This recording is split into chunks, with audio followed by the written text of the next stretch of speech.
उसके लिए भाई चंद्रशेखर आजाद जी ने एक बयान जारी किया कि जिस दिन इस देश का संविधान खत्म हो जाएगा मेरे रहते मैं पहला शख्स होऊंगा जो अपने आप को गोली मारेगा। तो क्या आप चाहते हैं कि हमारा एक नेता, इकलौता नेता जो बहुजन समाज की लड़ाई लड़ रहा है, संविधान खत्म होने पर वो खत्म होता? आप कभी नहीं चाहेंगे। इसलिए मैं आपसे कहता हूं, हमारे भाई ने कहा कि हम अपने आप को गोली मार लेंगे, लेकिन मैं ये बात कहता हूं इस मंच से कि जिस दिन संविधान खत्म होगा या जिसके द्वारा खत्म होगा तो सबसे पहला शख्स रणवीर सिंह गौतम होगा।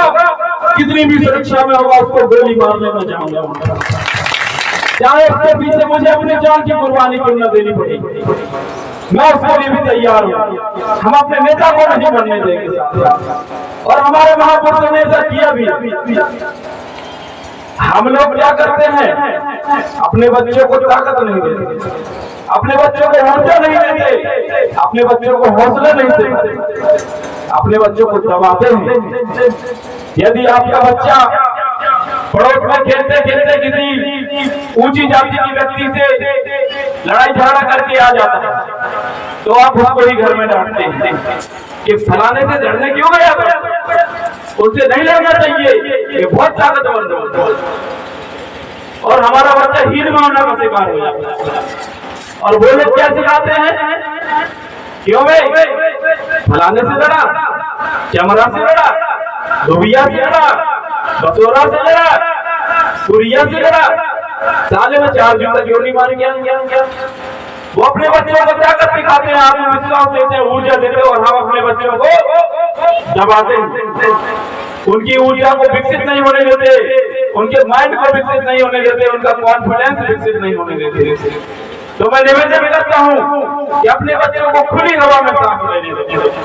जितने भी साथी यहाँ पे उपस्थित है अपने छोटे बच्चों को यही सिखाओ। सदियां बीत गई हमें गुलामी करते करते और सदियां बीत जाएंगी हमें डरते डरते। बाबा साहब अम्बेडकर ने क्या कहा था कि मेरे संविधान से आपको राजनीतिक अधिकार तो मिल जाएगा, लेकिन सामाजिक बराबरी पाने के लिए आपको जमीनी लड़ाई लड़नी पड़ेगी साथ। तो इसलिए मैं कहता हूं कि अपने बच्चों को आत्मविश्वास दो। यदि वो अपने बच्चों को सावरकर पढ़ाते तो आप अपने बच्चे को अम्बेडकर पढ़ाएं।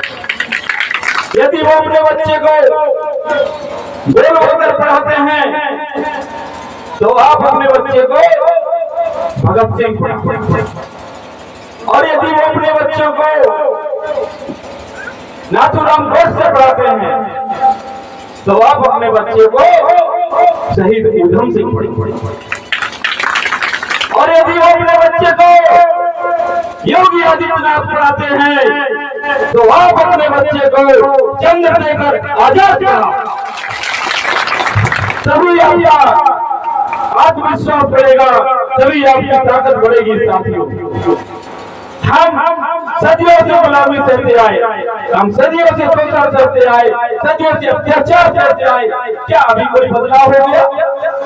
हर महीने कोई ना कोई खबर आती है कि कहीं पर हमारे व्यक्ति को घोड़ी चढ़ने पर घोड़ी से उतार दिया गया, हमारे दलित दूल्हे को घोड़ी से उतार दिया गया, हमारी बहन बेटियों का फलानी जगह रेप हो गया, हमारे व्यक्तियों की मूछें काट दी गई, हमारे लोगों को जूतों की माला पहनाई गई, हमारे लोगों पर खड़े खड़े पेशाब कर दिया जाता है। आज के दौर में आपके कान पर क्यों नहीं रहेंगी ये साथियों? आप सिर्फ इतना सोचते हैं कि नीला गमछा डाल करके एक मीटिंग अटेंड कर ली, आपका उद्देश्य सफल नहीं है मेरे दोस्तों। इस उद्देश्य को मजबूती से लड़ाई लड़ने की आवश्यकता है, इस उद्देश्य को हासिल करने के लिए बहुत बड़ी लड़ाई लड़ने की आवश्यकता है मेरे दोस्तों। यदि संविधान इस देश में नहीं रहेगा तो हमारा वजूद मिट्टी में मिल जाएगा। और इस लड़ाई को हमें हर हाल में जीतना होगा।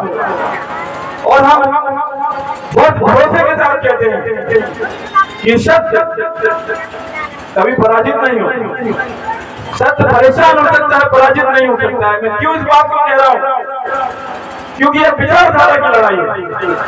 उनकी जो विचारधारा है वो मानव में भेद करने की विचारधारा है, वो ऊंच नीच की विचारधारा है, वो पाखंडवाद की विचारधारा है, वो आडंबर की विचारधारा है। लेकिन हमारी जो विचारधारा है, बाबा साहब अम्बेडकर की जो विचारधारा है, वो स्वतंत्रता, समानता और भाईचारे की विचारधारा है।